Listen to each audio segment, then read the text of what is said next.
Hi everyone, sorry it has been so long. I'm totally new to YouTube, so I completely forgot about everything after my term 1 video, and then I went into term 2 and I just checked it today.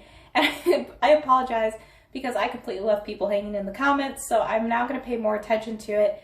I did see a recent comment kind of offering some more advice on term 1, so I'll briefly go over that.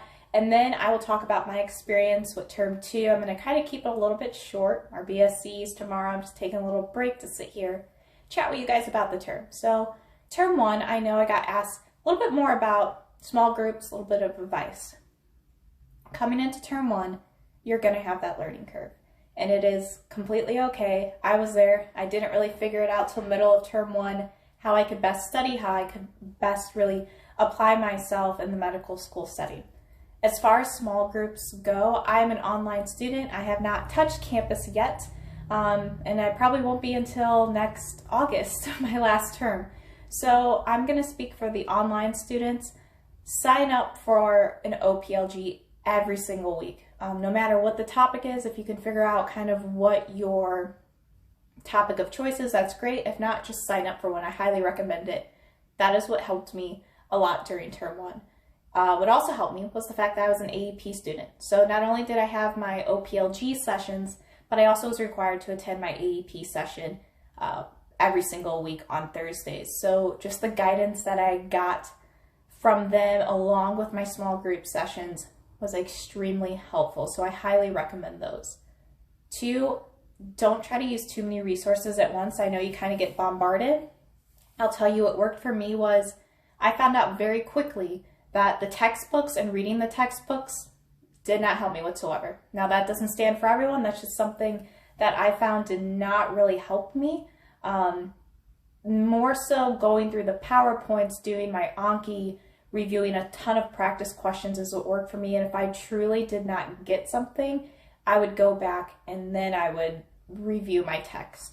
I didn't really use first aid as much. It was just very new to me. I didn't start using it until this term 2, when I wanted some more quick notes, something more condensed, or I need a little better explanation on something than what the PowerPoints or maybe videos weren't giving me. Embryology, it really helped me a lot as long as neuro. So for term 1, don't freak out. Even your first 2 exams, just kind of fit where you kind of need to be. My recommendation though for term 1 students as it applies to the clinical skills aspect is always be reviewing those, always be reading those, and even practice on another person, because unfortunately we just don't have that on-campus experience where we are able to interact with the patient. So making sure you start that kind of routine very early on is something I wish I would have done, because I didn't really start that until term 2 when I was preparing for our clinical skills exam. So just take a deep breath. I highly recommend Google Drives. If you can get on to them, I'll share a few in the link when I post this video that are my favorites. You might have to email for permission, but they should be able to give them to you. They're full of good notes for each term. They divide it. Some people have whiteboards, some people have questions and PowerPoints. They're just very, very awesome drives, outside resources for additional practice questions that you may need. So we will go on to term 2. It gave me a run for my money, but we are here, we're at the end, and I'm super excited to be finishing it up. So the number 1 advice I have is do not come in the relaxation mode like I did. I was kind of winding down from term 1. I came into the first week of term 2 really relaxed, and I got a little bit behind, and I think that's what hurt me on my first exam of term 2. So our first was the ER module, really the whole endocrine system. Very fast paced. Make sure you are pre-reading even before you start coming into term 2. It'll very much help you out. I used Anki a lot, which helped. And again, pretty much stayed to the same routine. I did that in DM as well, but DM is where it's very heavy biochemistry and a little bit of anatomy as well, and kind of knowing the embryology of the guts, like the foregut, the midgut, the hindgut. What is feeding those certain areas. The anastomoses are very important in this. So what I did was, in my Notability app for the DM module, I went ahead and I separated the notes. So I had all of the biochem for the entire DM module, and then I had all of the anatomy for the entire DM module, and they were about 20 pages each. They're very helpful. So that's the way I would recommend doing that. So the next module we went into was our neurobiology module. And this is actually my favorite, even though it is a lot of work. So the number one thing I would recommend coming into NB1 is getting your cranial nerves down off the bat. I'm not sure if it's going to apply to future term 2s or past, but they kind of did it backwards. They introduced to us kind of all the pathways, everything within the brain, and only a snippet of cranial nerves. And then when we finally got to NB2 is where they really honed in on what each individual cranial nerve does. But coming into NB1, my biggest advice is whiteboarding this. I used the whiteboard behind me, and I would go through each of the pathways, like, you know, where is this pathway, which part of the brain, which section, is it anterior, is it lateral, is it more dorsal, and really getting that down. And then you can kind of start on where the lesions are and what disorders they lead to. So, you know, like, okay, if I have a lesion in my ALS tract, what is that going to affect? And it's like pain and temperature pathways, okay, versus if I have it in my dorsolateral medial lemniscus tract, it's going to be affecting my touch and my vibration and my proprioception. And once you have that kind of squared away, boom, you can hit the lesions. Another thing that really helped me, dividing between the ascending and descending tracts, Ninja Nerd did an excellent video on this. Think big picture, kind of separate them again into the ascending or descending tracts, and then kind of where they go, what they do, what they can cause, where those lesions can be placed. Another thing to get down in NB1 and NB2, which first aid is very, very helpful with this, is knowing the difference between your upper motor neuron lesions and then your lower motor neuron lesions, and not getting those confused or tripped up with thinking like an upper motor neuron lesion only means upper body and lower motor like neuron lesion only means lower body. Completely don't get confused with that and think that. Just really dive into that material. There's some things where your brain gets kind of misconstrued, so just make sure you're straight on everything in there. So with NB1 and NB2 modules, drawing out the pathways, constantly reviewing those, and really understanding where the lesion is and what it is doing, instead of kind of just straight out memorizing it. Get that strong foundation and understanding what it is actually doing and affecting. So again, I went through my PowerPoints religiously, I wrote notes religiously, practice questions, and then I did additional practice questions on Google Docs. I did not start my BSCE prep until around NB2. I wanted to get through NB1 and see how I felt with that. It worked out for me. It was very tough to keep the study schedule. So I would make sure that I was doing at least 20 questions a day for my BSCE, in addition to anything else that I had to do that day. Anki was my best friend. I'm not as satisfied as I want to be with my BSCE prep, but I'm happy with where I'm at, and I'm proud of myself for what I've done so far and kind of handling the term. But it's always recommended to start earlier rather than later. The best thing you can do, to be honest, is shout out to Brady and Lindsay, because I went through their term 1 review sessions and their term 2 review sessions and kind of used that as my BSc prep, and then just anything I could find on Google Drive, just hammering out daily questions all the time. And that was pretty helpful. The last thing that you're going to go into is NB3. And this was ironically really my favorite module, and I was not expecting it.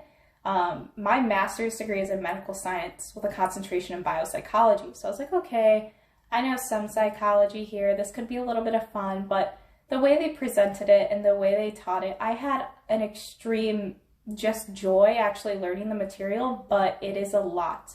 The number one thing that's going to differentiate a lot of the disorders is timelines. That is what you're going to have to look for and know, and honestly, practice questions once again are going to be your best friend. The schizophrenias tend to be a little convoluted and crossing over. So make sure you really know the difference when they're talking about like schizophrenia, schizoid, schizotypal, schizoaffective, and then the brief psychotic disorders. Make sure you're paying attention to those and just know the timelines and then the number of symptoms that they must have to meet each of those disorders. Again, first aid, very, very good for this. Overall, term 2 wasn't too bad. I had the opportunity as well to be a DES facilitator, which also really helped with my prep for the BSCE coming up tomorrow.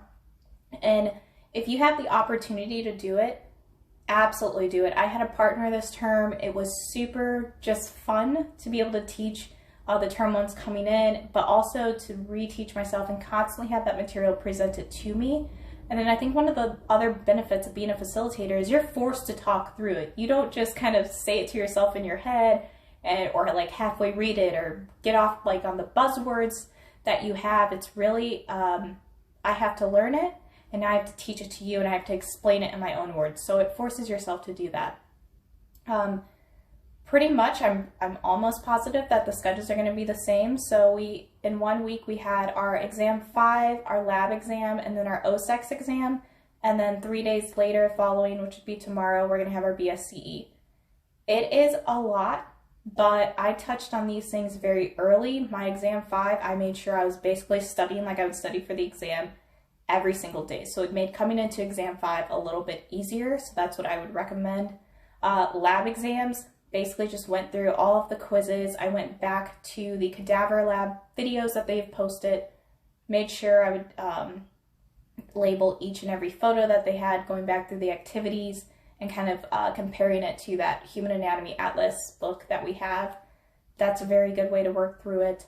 And then the clinical skills, as I touched on earlier, just talking yourself through it and making sure that you verbally are announcing what you're doing, then you're physically, tangibly doing something, because as online students, again, we don't get that opportunity. So using a friend, using a partner, using a parent, family, anyone you could find, it's going to work great. It's going to be helpful, and it really does help in remembering things. Small groups, again, I did a lot of them this term when I could fit them in. I was getting a lot better at my study schedule, but I did not get in over my head or kind of let that deter me from still attending small groups. I knew that I still had to do that, that just because maybe I felt like I was getting it didn't mean that I actually understood the concept. So seeing it and hearing it from other people's point of view was great. Shout out again to Lindsay and Brady, because I always attended their sessions as well. It's gonna feel like a long term. It felt like a long term for me, but I'm glad that we're finally ending it, and the best advice I can give is just make sure that you're doing your pre-reading, your post-reading, and a ton of practice questions, and it's really going to help you out.